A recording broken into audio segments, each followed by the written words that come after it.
ઈરાને યુદ્ધ પછી જ્યારે હોર્મુઝ સ્ટ્રેટને સંપૂર્ણપણે બંધ કરી દીધું ત્યારે અહેવાલો ફેલાવા લાગ્યા હતા કે તેમણે આ માર્ગ પર દરિયાઈ માઇન્સ બિછાવ્યું છે। આ અહેવાલોએ તેલ ટેન્કરો અને જહાજોમાં ગભરાટ ફેલાવ્યો હતો।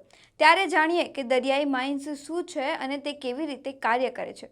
દરિયાઈ માઇન્સ સમુદ્રમાં ઊંડા છુપાયેલા ઘાતક વિસ્ફોટક શસ્ત્રો છે જે દુશ્મનના જહાજો, સબમરીન અથવા ટેન્કરોનો નાશ કરવા માટે બિછાવેલા હોય છે। ઇતિહાસમાં બીજા વિશ્વ યુદ્ધ દરમિયાન અમેરિકાએ પેસિફિકમાં 12,000 માઇન્સ બિછાવી જાપાનના જહાજોને ડૂબાડ્યા હતા।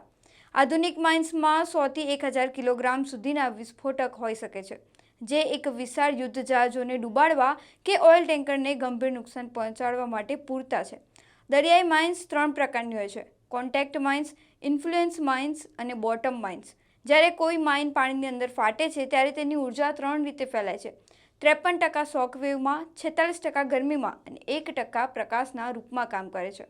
આના કારણે જહાજો તૂટી જાય છે અને ડૂબી જાય છે। દરિયાઈ માઇન્સને નૌકાદળનું યુદ્ધનું સસ્તું પણ ઘાતક શસ્ત્ર માનવામાં આવે છે કારણ કે તે ગુપ્ત અને શોધવા મુશ્કેલ હોય છે।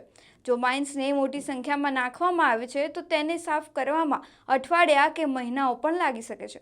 આજે પણ પર્શિયન ગલ્ફ, દક્ષિણ ચીન સમુદ્ર અને બાલ્ટિક સમુદ્રમાં જૂના યુદ્ધોની માઇન્સ હજુ પણ પડેલી છે। આ જ કારણથી આ શસ્ત્રોને નૌકાદળ યુદ્ધમાં ખૂબ જ ઘાતક માનવામાં આવે છે।